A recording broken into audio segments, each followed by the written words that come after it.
Le cedemos la palabra a nuestra moderadora. Adelante. Muchas gracias. Me gustaría hacer una pequeña reflexión antes de empezar el panel, en especial después de la presentación de Tomás. No estaríamos acá si hace 20 años no hubiera viajado la primera molécula de gas natural desde la selva a la costa. Los 20 años de Camisea son 20 años de todos.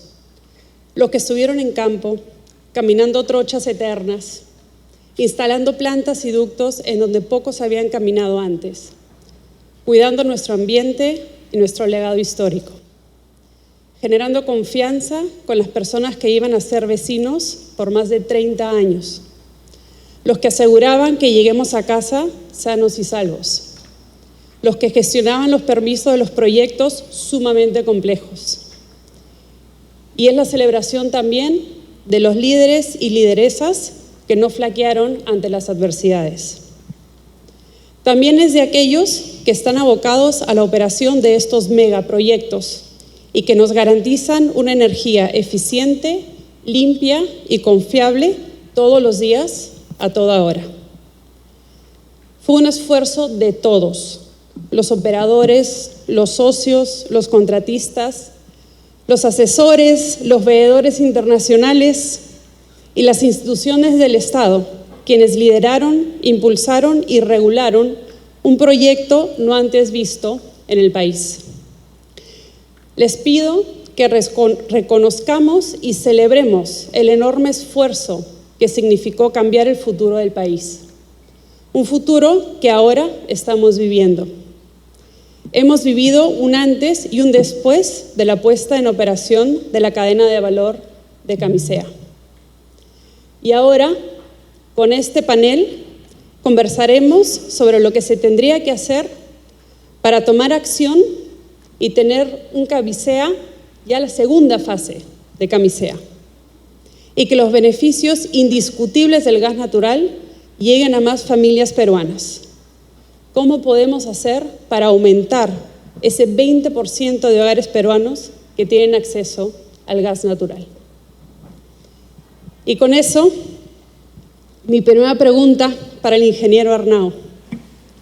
¿Cuál es el avance de la masificación de gas natural y qué políticas y proyectos vienen impulsando desde el Estado?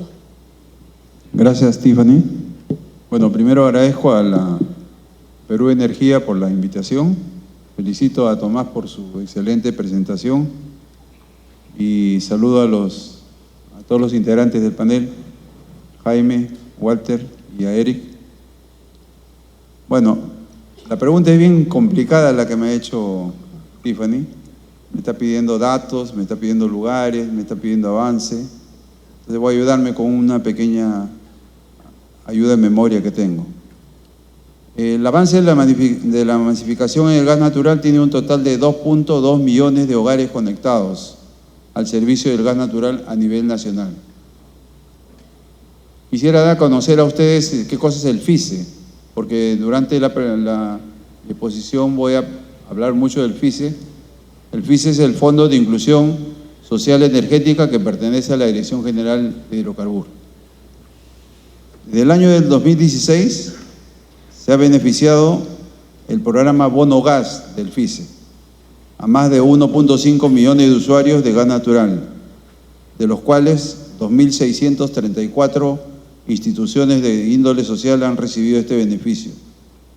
Asimismo existe otro programa que es el ahorro GNB del FISE. Ha financiado un total de 123.000 conversiones de vehículos a gas natural, a gas vehicular, perdón.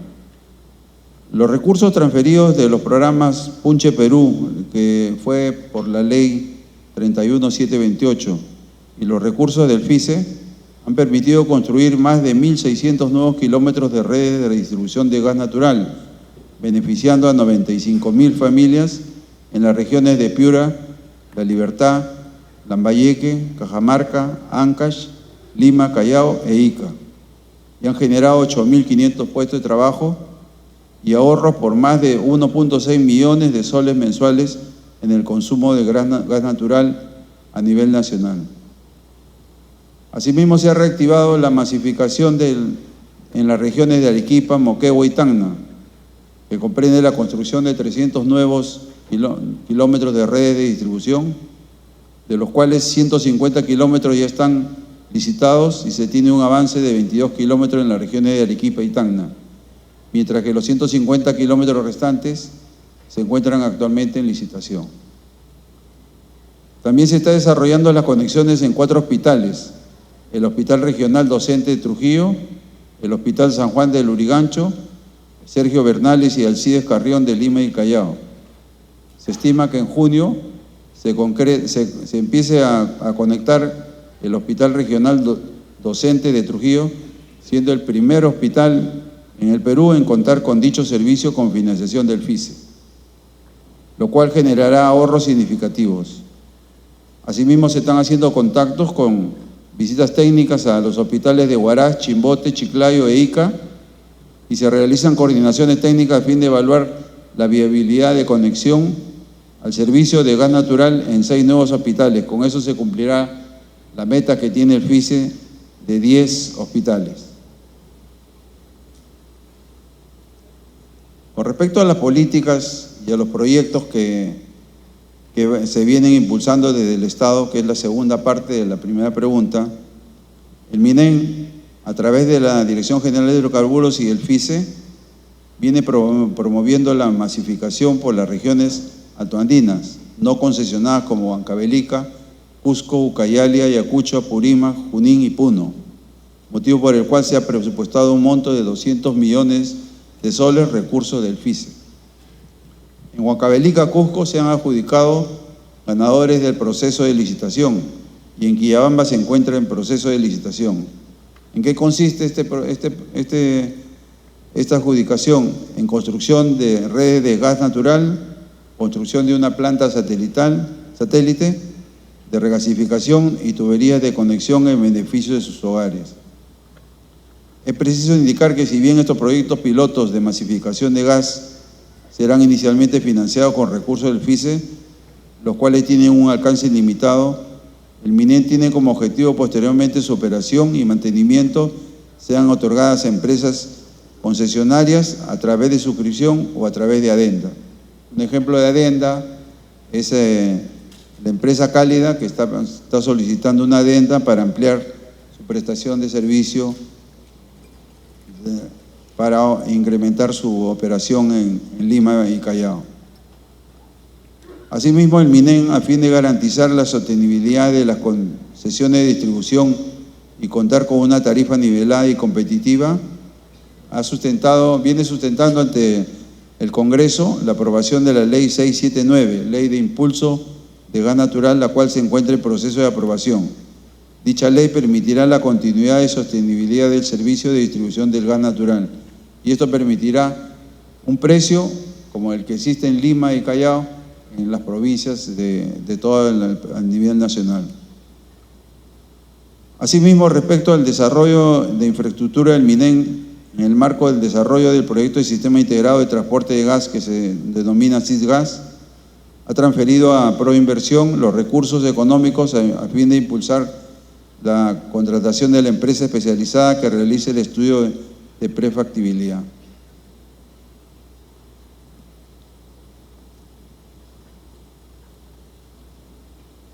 ¿Cuáles son los retos que se propone para el Estado para incrementar para acelerar la masificación? Ya vendría a ser un tema que posteriormente Tiffany tiene algún motivo. Gracias, Jorge. Walter, desde el sector privado, ¿cuál ha sido el aporte a la masificación del gas natural en Lima, Callao y Ica, la zona sur?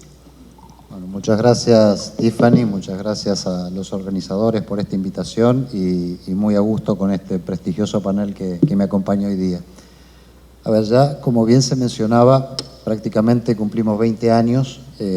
Cálida fue una de las primeras empresas que también incursionó en el desarrollo de las redes de distribución Contugás está próximo también a cumplir 10 años de ejecución de su infraestructura. Y dicho esto, es importante reflexionar sobre qué cosas fueron exitosas, qué cosas se hicieron bien y qué cosas todavía pueden llegar a ser mejorables y nos tienen que servir como oportunidades para introducir modificaciones y cambios que hagan que este desarrollo de la masificación de gas pueda seguir creciendo en el Perú. Si uno analiza la situación de Cálida, prácticamente ha terminado ya la cobertura de Lima, tiene más de 1.800.000 clientes, viene realizando y ha venido realizando fuertes inversiones, planes quinquenales que oscilaban entre 400 y 500 millones de dólares, gran cantidad de extensión de redes, incluso recientemente en un trabajo coordinado con el OCINER, y que creo que es un tema muy loable a destacar, se ha podido llevar gas hacia los cerros. Como saben, los cerros de Lima tienen una complejidad técnica importante para poder llevar redes de gas por las características constructivas que se tienen. Se ha hecho un diseño mucho más adecuado para disminuir los riesgos, para poder llevar gas en estas zonas que son las más necesitadas, y eso ha sido un logro muy importante cuando uno se pone a trabajar de manera conjunta entre el sector privado y el Estado para resolver un problema. ¿Qué ha sido lo que llevó a que una concesión como la de Cálida tenga el crecimiento que haya tenido y ha sido exitoso como hemos visto? Y claramente la demanda ancla que tiene Lima ha ayudado y contribuido considerablemente a absorber de manera eficiente las inversiones que son necesarias desarrollar para llevar adelante la masificación de gas. Cálida tiene un consumo promedio de 750 a 780 millones de pie cúbico día, concentrado prácticamente en un 75% entre la generación y la gran industria, que está concentrada en Lima. Y eso es lo que ha hecho posible obtener tarifas muy competitivas, muy eficientes, y lograr esta cantidad de inversiones que han permitido este gran logro que se ha llevado adelante con Cálida. Si miramos el resto de las regiones y vemos cuál es la diferencia y qué es lo que está pasando, y claramente tiene que ver con las demandas ancla que no están. Si uno mira, por ejemplo, la concesión de Ica, que incluso como beneficio en comparación con la concesión de Coavi o con la de Petroperú, que tienen el gran problema, que ya lo mencionaba Tomás, el hecho del transporte virtual, con una cantidad de camiones que van y vienen para llevar GNL y abastecer estas zonas, agregando dentro de la cadena de costos un costo muy relevante que tiene que ver con el transporte a través de este mecanismo. Contugás, que está conectado a la red principal, incluso tiene una demanda que oscila entre 25 y 27 millones de pie cúbico día. Concentrado principalmente en 4 o 5 clientes, donde el principal cliente es Aceros Arequipa. Y esto nos lleva a que tengamos tarifas medias, sobre todo en los segmentos industriales y de generación, mucho más elevadas que las que tiene Lima. Prácticamente en el orden de $2 por millón de BTU por encima de lo que uno puede llegar a encontrar en Lima. Con realidades como esa, verdaderamente es muy difícil descentralizar el país. Una industria o una generadora, cuando tiene que instalarse, elige aquel lugar donde tiene los costos más competitivos. Si no resolvemos este problema, vamos a volver a centralizar siempre el país en Lima y no vamos a desarrollar las regiones. Y de esa manera no logramos que se absorban de manera eficiente las inversiones necesarias para el desarrollo de redes. Se consultaba también qué cosas se pueden hacer para mejorar esto. Y bueno, creo que recién nuestro DGH en gran parte lo enumeraba. Un tema importante tiene que ser con el proyecto de la tarifa nivelada, yo diría tarifa unificada, sostenible y competitiva. Y cuando hablamos de este concepto es importante mencionar que para que sea llevado adelante de manera efectiva, es importante considerar toda la demanda, no acotarlo a un segmento determinado. Es una falacia hablar de beneficios solamente a los clientes que consumen hasta 50.000 metros cúbicos, porque si no beneficio a las industrias. Esto no es así. El hecho de incorporar toda la demanda vuelve al concepto que transmití anteriormente. Dar la posibilidad de que la industria se establezca en provincias, y en la medida de que la demanda se concentra en provincias, hace que la inversión necesaria se absorba de manera natural, y quien era receptor del subsidio cruzado pasa a ser aportante, haciendo que sea autosostenible. De la otra manera siempre voy a requerir de la gran demanda asociada en Lima para financiar al resto. Y de esta manera contribuyo a que sea mucho más eficiente y sostenible el sistema. Por eso es importante tener claro estos conceptos que tienen que ver con el equilibrio económico que es necesario implementar en este tema. Otro punto que creo que es importante también mencionar tiene que ver con algunas correcciones que se tienen que dar con las concesiones, dejando de lado la concesión de Cálida, y que es un problema presente en los contratos de todas las concesiones del resto de las distribuidoras, que tienen que ver con la no existencia del valor residual de estas concesiones. Y eso está muy bien cuando alguien desarrolla un proyecto de una infraestructura estática, pero cuando tiene una infraestructura dinámica, donde tiene que seguir haciendo inversiones constantemente, estas inversiones el regulador las analiza con un horizonte de 30 años. Todas las inversiones que se vinieron haciendo con posterioridad al inicio de las concesiones superan holgadamente el plazo de recuperación de la inversión que está planteada. Por lo tanto, el no tener un valor residual hace que las inversiones nunca se logren alcanzar y eso desincentiva a que un concesionario lleve adelante inversiones. Es una realidad que le pasa a Coavi, le pasa a Contugás, le pasa a la concesión que tiene hoy día Petroperú y eso es un limitante que creo que es importante tenerla en cuenta para resolverla. Un punto complementario a todo esto también, y bien se había mencionado, y tiene que ver con una demanda histórica que tenemos todos los peruanos y está relacionado con llevar el gas al sur. Llevar el gas a Cusco, Ayacucho, Huancavelica, Apurímac, a Junín, que ya lo mencionaban anteriormente. Hoy tenemos una posibilidad a través de una propuesta que presentó Cálida que permite extender su concesión, que como lo dijimos tiene una gran demanda, son 750 millones de pies cúbicos, y puede absorber la demanda de toda la región del sur que oscila entre 3 y 5 millones de pies cúbicos, y de esta manera llegar con un operador calificado a desarrollar redes de manera muy rápida y de esta forma lograr que esas zonas tengan la misma tarifa prácticamente que la de Lima. Ese proyecto creo que es una iniciativa muy valiosa, esperamos poder concretarla dentro de poco, tenemos mucha ilusión porque creo que es la manera de poder resolver una demanda insatisfecha de muchos años. Recuerden que el famoso proyecto de 7 regiones se licitó en 3 oportunidades sin lograr concretar un operador que se haga cargo de ellas y justamente no se logró por el problema que comentábamos antes. Mucha inversión, mucha infraestructura, poca demanda, tarifas medias muy altas que no son competitivas.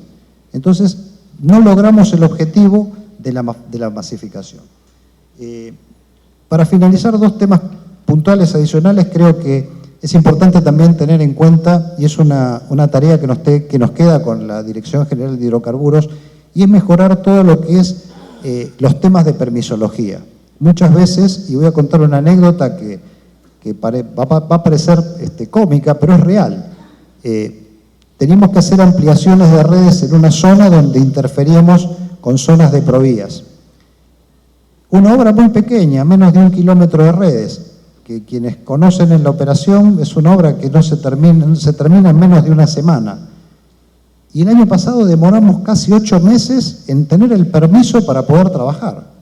O sea, es como que no es lógico. O sea, necesitamos que todos los temas de permisología tengan un tratamiento mucho más ágil, mucho más dinámico y que esté a la altura de las circunstancias para contribuir a llevar un servicio esencial y básico como es la electricidad o el gas. Yo creo que esto es un tema que nos lleva a la reflexión de todos nuestros aspectos de permisología. Y finalmente quiero terminar destacando un trabajo importante que se hizo el año pasado, que se mencionó también, lo mencionó Jorge recientemente, y tiene que ver con un gran impulso que nos generó para la masificación a todas las distribuidoras, que ha sido el aporte que hizo el Plan Punche. El Plan Punche permitió conectar, y vale la pena resaltarlo, más de 100.000 clientes el año pasado a través de este mecanismo.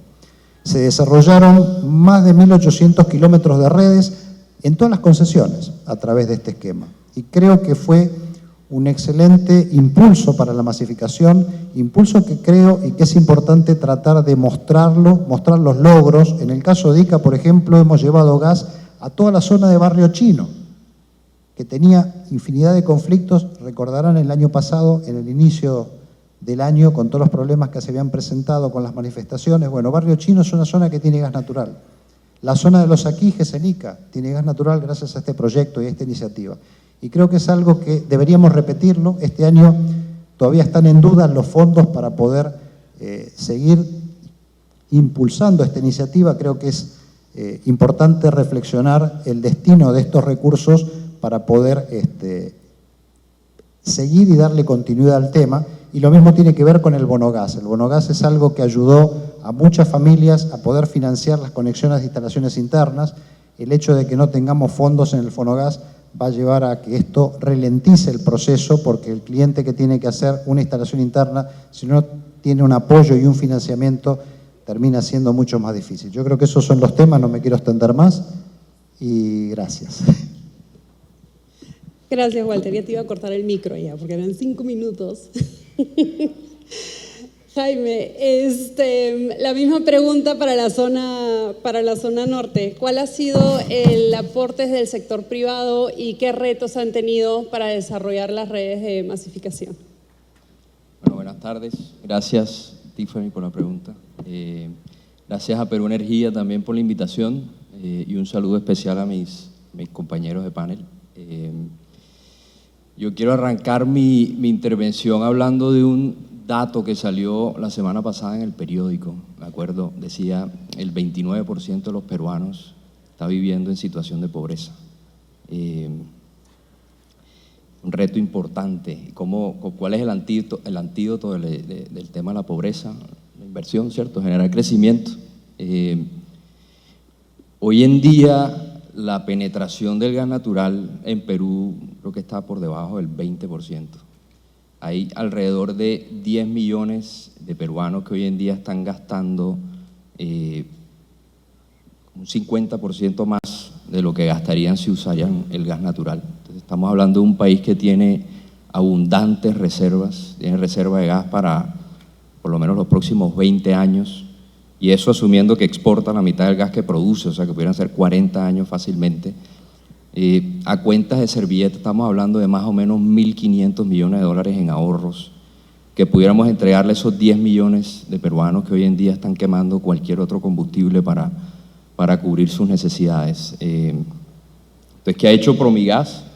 Promigas se compró la política o la estrategia energética del Perú por allá en el año 2013, cuando salieron todos estos proyectos de concesiones.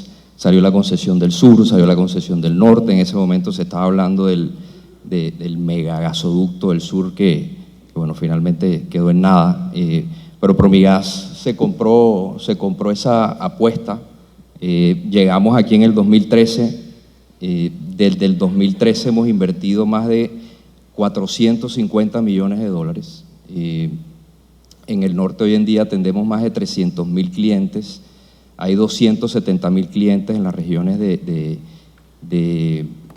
Cajamarca, Lambayeque, La Libertad, y hay alrededor de 30.000 clientes en la región de Piura, en donde también invertimos y construimos el segundo ducto que tiene Perú. No solamente está TGP, hay 300 kilómetros en Piura que construimos y que pusimos en operación en el 2021. El cuento es que se ha perdido un poco la inercia y desde hace, yo te diría desde hace 2 años, de pronto un poco más, se ha ralentizado un poco el ritmo con el que se viene construyendo nueva infraestructura, con el que se viene ampliando la cobertura de gas natural.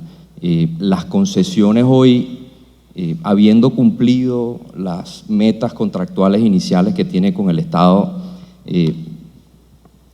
se han dado, digamos, han cumplido el contrato, pero siendo muy vociferantes con el compromiso de seguir llevando infraestructura, necesitamos que el gobierno entregue las señales indicadas para que podamos seguir invirtiendo. Walter mencionó un proyecto de ley que creo que escribieron aquí uno de mis compañeros panelistas, que es el proyecto de la tarifa nivelada. Es de verdad es un proyecto muy interesante porque le permite a la industria por sí sola ser autosuficiente. Es decir, no le estamos pidiendo un peso al Estado, no estamos pidiendo subsidios, estamos en un proyecto de ley creando un sistema que es capaz de autofinanciarse. En el Perú, para llegar a esos 10 millones de peruanos, hacen falta invertir alrededor de 6.000 millones de dólares y estamos en esa coyuntura. El gobierno, con las modificaciones que le ha hecho el proyecto de ley, le ha limitado la autosostenibilidad de esa iniciativa. Creo yo, por una falta de entendimiento de un tema que puede llegar a ser un poco complejo, pero no, creo que hace falta una convicción de parte del Ejecutivo y del Legislativo para sacar ese proyecto adelante. En el camino se han hecho otras cosas muy buenas. Walter mencionó el FICE, el punche. Desafortunadamente no son sostenibles. Ya vimos en el 2024 publicaron el Plan Anual de Promociones y no autorizaron recursos adicionales. El año pasado nosotros construimos 850 kilómetros con recursos del Estado.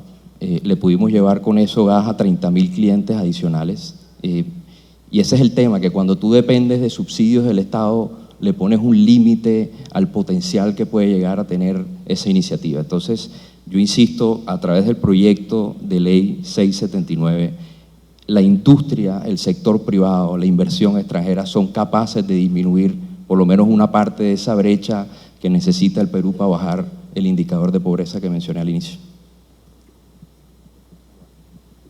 Muchas gracias. Eric, hemos escuchado ayer, hemos escuchado el día de hoy y creo que está claro y no hay duda sobre el rol del gas natural en lo que es la transición energética ni los beneficios que tiene el gas natural para el país en términos de seguridad energética y disminución de la pobreza. Como experto en la materia, ¿qué recomendaciones o qué propuestas podrían haber para darle un nuevo impulso a esta masificación, para, como mencionaba anteriormente, no perder la inercia, ¿no? Sino poder darle un nuevo punche hacia lo que es la masificación? Bueno, ante todo, muy buenas tardes. Gracias a Milujo por la invitación y un saludo a todos los panelistas. Yo quiero comenzar con una reflexión, ¿no? Si nosotros queremos mejorar cualquier cosa que hagamos, tenemos que saber qué es lo que no está caminando. O sea, y en el caso del gas natural, hicimos un primer trabajo con todo el equipo de la DGH y el FICE, un cambio. Yo solo quiero acotar dos cosas. Walter mencionó el tema de Cálida. Cálida es la concesión más grande que hay, la que tiene más demanda. Sin embargo, no ha podido hacer todo, no porque no quiera, simplemente porque el esquema regulatorio de los planes quinquenales es un esquema, nosotros en algún momento lo denominamos lento, ¿no? En que cada 5 años tenemos que invertir y obviamente no podemos invertir más porque si no la tarifa sube y es impagable y no es competitiva. Por eso hicimos el cambio en la normativa para poder hacer redes como Estado. Porque la masificación tiene que ver, vamos a decir, una sinergia tanto por el sector público y tanto por el sector privado. O sea, es un trabajo en equipo, no es solo, ¿ok? Y se hizo el cambio. Y el cambio trajo muchos detractores, no voy a mencionar, pero mucha gente dijo, no es correcto, no es correcto, no es correcto. Después se tomó en cuenta que teníamos que incrementar la demanda, ¿no? Y por eso se implementó los programas de conversiones, cambio de motores, se fue a un tema también en el transporte. Y me ha dado mucho gusto lo que ha mencionado Jorge, todo lo que están avanzando, pero eso costó. O sea, para poder dar un impulso tenemos que saber qué es lo que no está caminando y qué es lo que tenemos que cambiar e impulsar, qué rol tenemos que cumplir cada uno de los agentes. Si me preguntas a mí, teniendo en consideración eso, falta más cambios. O sea, hemos hecho, por ejemplo, el primer cambio de la demanda, programas en donde el Estado está participando. Coincido que tienen que dar más fondos. Ahí Jorge, el FICE no es eterno, pero habría que hacer las articulaciones correspondientes con el MEF, porque creo que es un buen programa y está trayendo buenos resultados, pero falta cosas, por ejemplo, en la oferta, ¿no? ¿Cómo hacemos para tener más gasoductos? ¿Cómo hacemos para que las concesiones puedan seguir creciendo, invirtiendo y no tengan el problema del valor residual o que estén frenadas en la inversión? Y yo creo que ahí tenemos que hacer un segundo gran cambio, ¿no? Y tenemos que aprovechar lo que está funcionando. El primer gran cambio que hicimos no lo inventamos, fue experiencia de otros países, se vio que funcionaba y se implementó. Este segundo gran cambio creo yo que tenemos que apoyarnos mucho del sector eléctrico, ¿no? Es algo que estábamos conversando ahí en el break con Walter, con Jorge.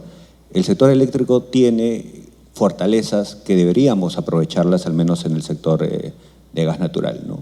Por ejemplo, los plazos de las concesiones. Cuando tú tienes una concesión a 30 años, ya estás frenando las inversiones, porque estás viendo si hay valor residual, si vas a recuperar o no vas a recuperar el dinero, cosa que no pasa en el sector eléctrico. Eso te da predictibilidad. Otra cosa que también tenemos que mejorar es la regulación, ¿no? Si uno revisa la regulación tanto de gas natural y tanto del sector eléctrico por los SINARMIN, los criterios son totalmente diferentes, ¿no? En el gas natural el costo medio de transporte y otras cosas no tienen la misma lógica del sector eléctrico, cosa que tampoco es bueno como una señal para las inversiones y para seguir creciendo en concesiones, ¿no? Y algo que también hablamos ayer en el primer día sobre el tema de la planificación, importantísimo, ¿quién, vamos a decirlo, define la infraestructura país en tema de hidrocarburos? En el caso eléctrico es el COES. Todo el tema de transmisión lo define el COES, lo proyecta, se licita, se tiene el mecanismo de inversión y lo pagamos todos, ¿eh? Absolutamente todos pagamos la línea de transmisión. Y nadie en el Perú está cuestionando si esa línea de transmisión está bien hecha o no está bien hecha. Nadie está cuestionando si la pagamos todos o no la pagamos todos, porque se definió que era necesaria. Acá no. Acá tenemos un problema, lamentablemente, con el tema del gasoducto. Si es el gasoducto Alto Andino, muchos van a decir ABC. Si es el costero, van a decir otras cosas. Otros van a decir mejor que no se haga. ¿Dónde está la planificación? ¿Rol de quién es la planificación? Entonces, si queremos darle un segundo impulso, creo yo, tenemos que hacer los cambios, tanto en el tema regulatorio, propiciar este cambio de que las concesiones cambien. Dos, ver el tema de la planificación para el desarrollo de infraestructura de los ductos, porque se necesita ductos, en paralelo con los ductos virtuales. Y lo más importante, tener claro que el gas natural no es para todo. Y eso también es otra discusión que tenemos que verlo, porque el gas natural y el GLP van a coexistir y nosotros como país tenemos que tener claro eso, ¿no? A veces pensamos que el gas natural es para todo, hay otra corriente que dice que el GLP es para todo y no es tan correcto ni una ni otra posición, ¿no? Siempre discutíamos en la DGH, cuando venían cada sector, nosotros en la DGH decíamos, nosotros somos Dirección General de Hidrocarburos, ¿no? Tanto gas natural, tanto GLP. Y cada uno tiene un espacio, cada uno va a poder mitigar lo que acaba de decir Jaime sobre el tema de la pobreza energética, ¿no? La pobreza energética es un rol del Estado cómo mitigarla. Y la pobreza energética, ya se ha mencionado, es cómo brindarle energía a toda la población, tanto para los usos finales o residenciales y tanto los usos productivos. Y ambos productos de hidrocarburos te ayudan en la transición energética, al menos reemplazando a combustibles fósiles contaminantes, ¿no? Entonces, yo creo ahí, Tiffany, darle un segundo impulso es que alguien lo tiene que liderar, creo que en este caso lo tiene que liderar el Ministerio de Energía y Minas, tiene que hacer los cambios normativos que van a costar, ¿no? O sea, algo que quiero reflexionar, los cambios normativos no son fáciles. Y como anécdota, cuando quisimos ver este tema de las redes, Oceanamid no quiso, porque dijo, yo tengo mi esquema. Y se tuvo que trabajar muy duro para demostrar que era lo mejor para el país. Ahora me da mucho gusto que después de unos años, Jorge lo ha mencionado, tienen muy buenos avances y hay que felicitar a todo el equipo de la Dirección General de Hidrocarburos y del FICE que han seguido avanzando y han ampliado más los programas, pero el cambio costó.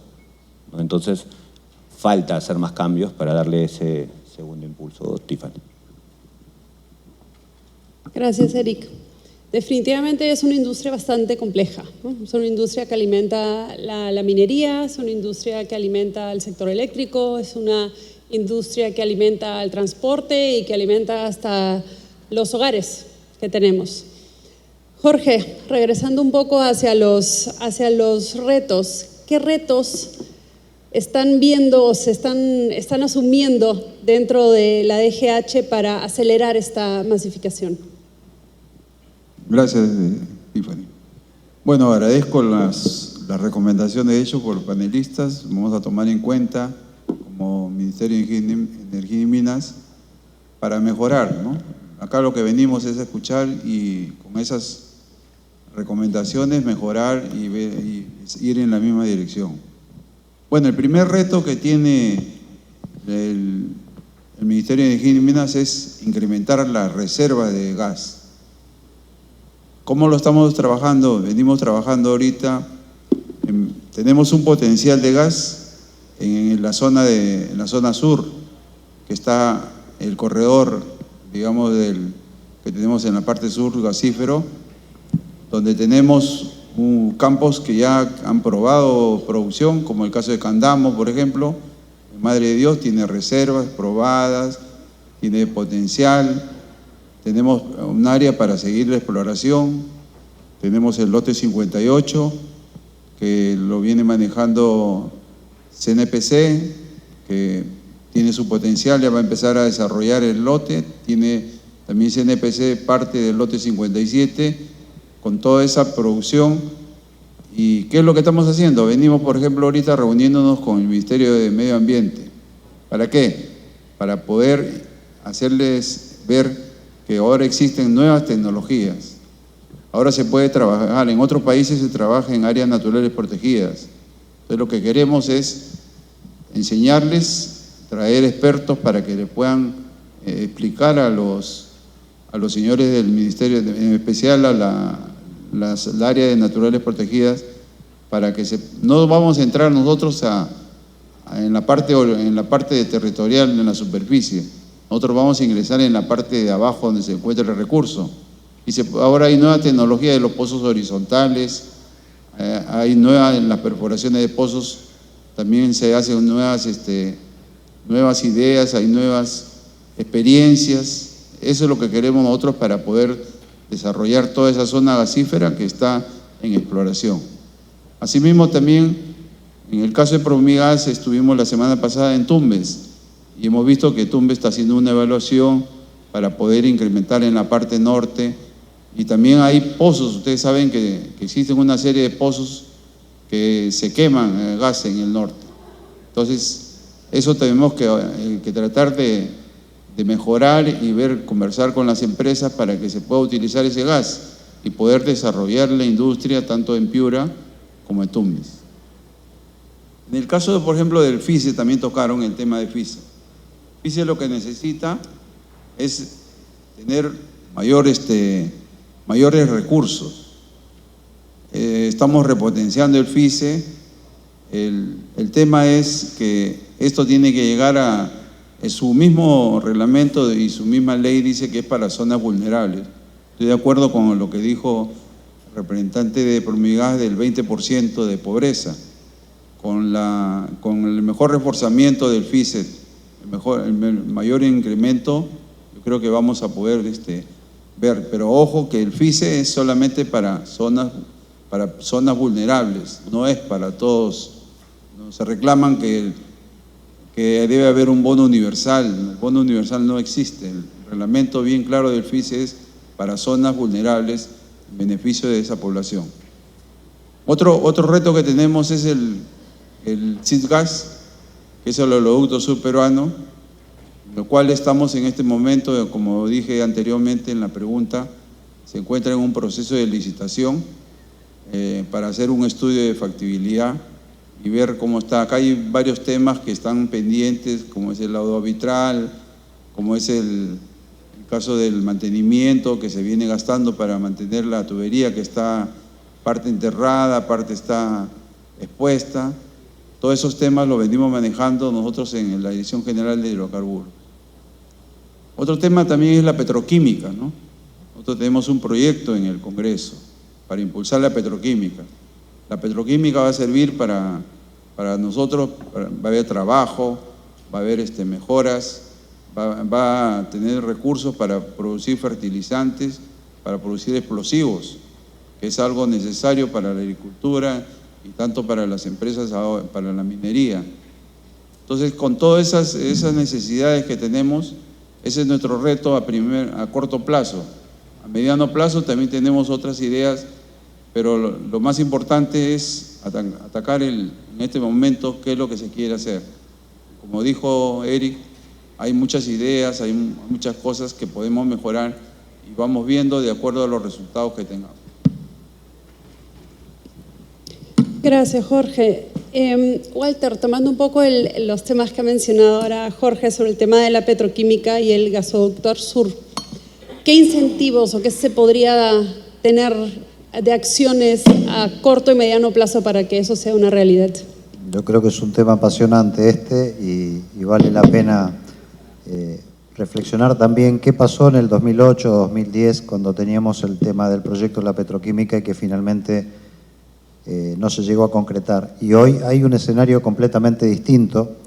Hoy día tenemos infraestructura en la capacidad de transporte, infraestructura en el ducto de Contugas con mucha disponibilidad, ahí ya lo comentó Tomás también, mucho gas que se reinyecta, es decir, hay mucho gas disponible y una necesidad del país para poder concretar una industria que es un sueño que tenemos todos los peruanos, que nos va a permitir tener justamente autonomía alimenticia, porque va a permitir producir urea para fertilizantes, para toda nuestra agricultura. También nos va a permitir producir nitrato de amonio para mejorar todo lo que es nuestra industria minera. ¿Y qué es lo que está faltando? Yo creo que es importante escuchar también a los interesados, que esta es una inversión 100% privada. Los interesados en el proyecto petroquímico han planteado cosas muy concretas y sencillas. Primero han planteado un esquema de ventanilla única para simplificar toda la tramitología necesaria. En el 2008 se llevaron más de 3 años en tratar de sacar adelante un estudio ambiental que nunca se terminó de concretar. Y es necesario articular entre todas las entidades del Estado, Ministerio de Cultura, Ministerio del Ambiente, Ministerio de Energía y Minas, autoridades locales, para que haya una ventanilla única y un esquema de fast track para todo lo que son licencias y autorizaciones. El otro tema es asegurarle a quien va a tener que acometer un proyecto de esta naturaleza que va a contar con suministro, que Pluspetrol le va a vender molécula y que además el Estado, más allá del horizonte de las concesiones que tenemos todos, el Estado garantice las mismas condiciones para poder seguir operando, es decir, predictibilidad. Y en este tema también, lo que comentábamos al inicio, y creo que lo comentó Jorge, hay una iniciativa legislativa en este sentido, también el Ejecutivo ha pedido delegación de facultades para poder normar en este sentido, y es muy relevante el liderazgo de parte de nuestras autoridades para que este proyecto no vuelva a fracasar como fracasó en el año 2008. Hoy tenemos todas las condiciones, creo que es una oportunidad única y no tenemos que perder de vista que los inversores no solamente están pensando en Perú, están pensando en otros lugares, en otros emplazamientos. Si no nos movemos rápido y no logramos cerrar todos estos aspectos que son simples, como lo comentaba antes, que tienen que ver con esto que mencionaba, el tema de asegurarle suministro, asegurar un esquema simple y fácil de permisología, agilizar todas las actividades que tenemos que hacer con un fuerte liderazgo de las autoridades, lamentablemente va a pasar lo que pasó en el año 2008-2010, donde el proyecto finalmente no se llegó a concretar. Es importante esto, tenerlo presente y sacarlo adelante, porque creo que es algo que como peruanos no podemos fallar nuevamente, no se nos puede escapar este proyecto. Con respecto al gasoducto al sur, mencionar de que el año pasado hemos visto una realidad que parecía que nunca iba a llegar y que nos puso en evidencia de que las proyecciones del COES eran ciertas. Nos tocó un año de baja hidraulicidad y la generación térmica no fue suficiente y hubo que despachar diésel. Y durante muchos meses del año el mercado spot estuvo arriba de los 200, 240 dólares. Y lo comentó Tomás, el año pasado el sector eléctrico asumió un sobrecosto del orden de los 1.800, 2.000 millones de dólares por ese mismo efecto. Si proyectamos la demanda, y basta ver los pronósticos que tiene el COES, probablemente dependiendo de la demanda vaya a un ritmo más veloz o más lento, de caras al 26, 27 vamos a estar quemando diésel nuevamente. Por lo tanto, es fundamental que las centrales del nodo energético del sur sean alimentadas con gas, y la manera más rápida de llegar al sur es extendiendo el ducto que tiene Contugás, que va desde Humay hasta Marcona. Faltan 630 kilómetros para llegar al nodo energético. Desde allí es muy fácil poder extender ramales hacia Arequipa, Moquegua, Tacna e interconectar toda la concesión de Petroperú hoy día con gasoductos, lo cual elimina el transporte virtual, logra generar eficiencias, y este no es un proyecto que es excluyente con el SIDGAS. Es un proyecto que nos permite resolver un problema que tenemos como sistema energético en Perú de manera rápida, y hay que resolverlo y abordarlo rápido porque el año 26-27 está a la vuelta de la esquina. Por lo tanto, es importante tomar este proyecto nuevamente, reflexionar cómo podemos hacer para impulsarlo y sacarlo adelante rápidamente. La construcción de una infraestructura de 600 kilómetros no es compleja, son cerca de 620 kilómetros por la costa, no superamos los 900, los 1000 metros sobre el nivel del mar, y es fácil poder hacerlo, y esperemos que esto se pueda resolver y no tengamos que estar lamentando de acá a un par de años adelante costos de energía muy superiores a los que venimos gozando hoy día. Y creo que esos serían los temas, para no extenderme mucho más. Mucho más, tenemos 43 segundos. Jaime, sin presión, ¿cuáles serían los incentivos que se necesitarían para desarrollar, para continuar con el desarrollo de la masificación en la zona norte del país? Sin presión, Javi. Mira, yo te diría yo creo que hay dos focos, uno que es como realista y el otro es como idealista. En ideal, que se refresque otra vez, que se renueve la política energética del Perú. Ojalá exista o se cree un espacio en donde otra vez, de nuevo, se renueven otra vez, se haga una reflexión sobre las enormes bondades que tiene este país por su abundancia en recursos naturales. Hay una oportunidad gigantesca que creo que amerita otra vez replantear para otra vez intentar reactivar y reanimar. Ahora, desde lo realista y en el corto plazo, creo que hay que seguir insistiendo en el Congreso con el proyecto de ley de tarifa nivelada. El proyecto se ha desnaturalizado en las discusiones con el Congreso porque lo que están tratando es de limitarlo. Hoy en día hay categorías de consumo que van desde los 12 metros cúbicos mes hasta los 900.000, inclusive clientes que consumen más. Y el gobierno lo que ha dicho es, no, limítenlo a 50.000. 50.000 son pequeños comercios. Limítenlo a 50.000 porque el beneficio solamente es para las personas naturales. Entonces, yo decía al principio que es un proyecto de ley muy bonito porque le permite en sí solo ser autosostenible. Entonces, cuando tú lo acotas a 50.000 metros cúbicos, enseguida estás quitándole la posibilidad al concesionario de que tenga un retorno sobre la inversión que tiene que hacer para poder seguir ampliando la infraestructura. Entonces, se desnaturaliza hasta el punto en que casi que se anula el proyecto si lo limitan. Entonces, creo que desde el punto de vista realista, no sé si a través del proyecto de delegación de facultades que mencionó Walter, ojalá que sí, si pudiera ser un camino más expedito, o de nuevo en una discusión en la Comisión de Energía del Congreso y en el Pleno del Congreso, insistimos, el Perú necesita un proyecto de ley que unifique la tarifa a nivel nacional. Con un 5% de la tarifa que hoy en día pagan los clientes de Cálida, le permitirían financiar todos los costos de infraestructura que necesita el resto del país para ir a capturar esos 1.500 millones de dólares en ahorros que tanto necesita esta gente que hoy en día está viviendo en pobreza.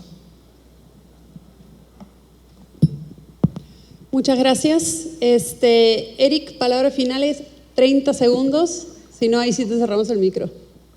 Bueno, creo que todas las propuestas ya las han dicho mis compañeros en el panel. Solamente quiero precisar una cosa. Para todo cambio se necesita personal. Los cambios los hacen las personas, ¿ok?